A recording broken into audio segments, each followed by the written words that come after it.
Cari maklumat dan berita politik yang bebas, kupasan yang tepat, panas.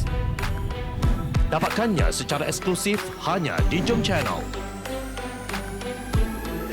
Komitmen kami, pentasan berita Isnin hingga Jumaat.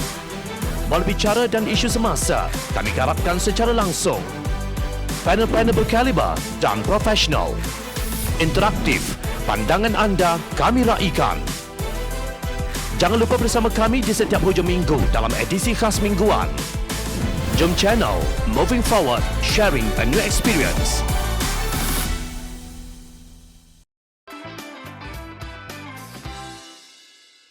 PAS adalah zombie, amanah.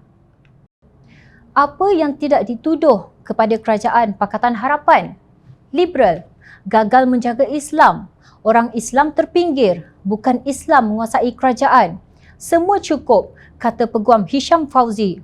Menurut beliau, semua label negatif sudah ditempel oleh pembenci Pakatan Harapan semasa gabungan itu menjadi kerajaan. Malah Menteri di Jabatan Perdana Menteri Hal Ehwal Agama ketika itu, Datuk Seri Dr. Mujahid Yusof, telah secara terbuka diserang dengan begitu teruk sekali. Segala usaha dan kejayaan mengangkat martabat Islam di zaman Pakatan Harapan telah ditenggelamkan dengan api fitnah perkauman dan agama. Usaha Dr. Mujahid dan pasukannya diperleceh dan pandang sangat negatif.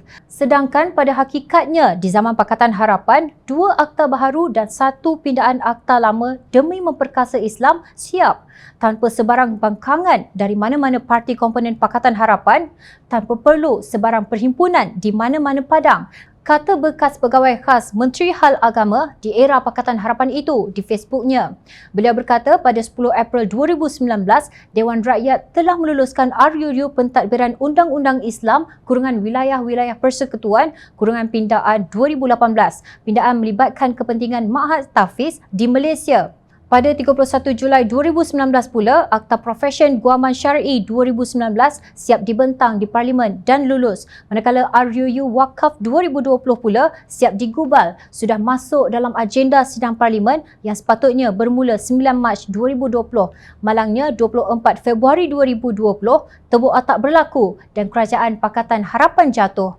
Tak sempat lulus, ujarnya. Bagaimanapun beliau melihat cerita kerajaan sekarang yang mendakwa sebagai kerajaan Melayu Islam sangat berbeza. Baru Timbalan Menteri di Jabatan Perdana Menteri Hal Ehwal Agama bersungut nak buat beberapa akta dengan lantang segera dicantas oleh parti komponen mereka sendiri. Malah Menteri di Jabatan Perdana Menteri Undang-Undang dengan tegas memberi peringatan.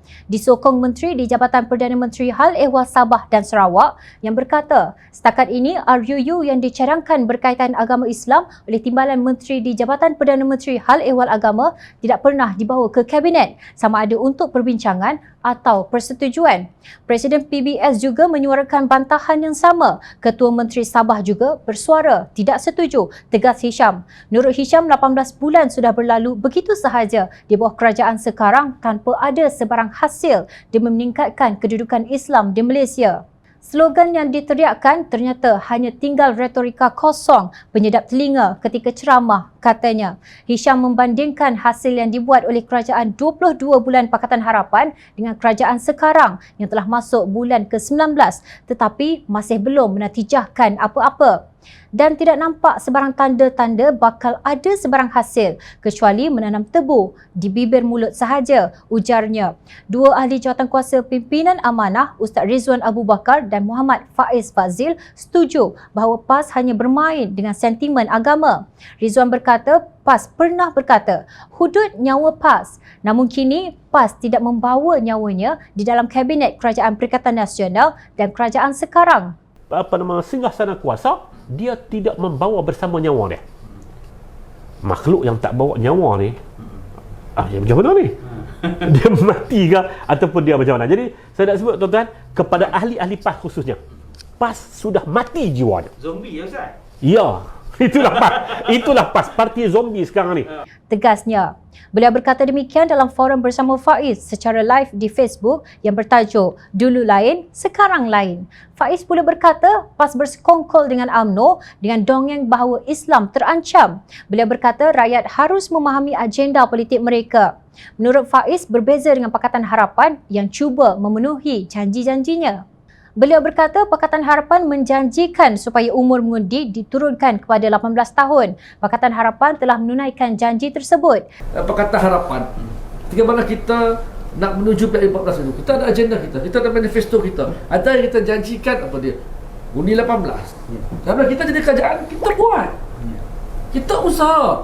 Saya sendiri usaha untuk pastikan perlembagaan dipindah dan undang-undang yang berkaitan juga dipindah untuk membolehkan pengundi berumur 18 ke atas boleh mengundi. Selain itu, Pakatan Harapan juga berjanji untuk membasmi rasuah. Ia tertunai apabila indeks rasuah turun. Indeks rasuah global bagi Malaysia pernah jatuh ke tangga 62 daripada 180 negara pada tahun 2017 dengan skor indeks persepsi rasuah CPI 47. Kedudukan tersebut telah diperbaiki dalam tahun 2019 apabila Malaysia mendapat 53 points, naik ke tangga 51.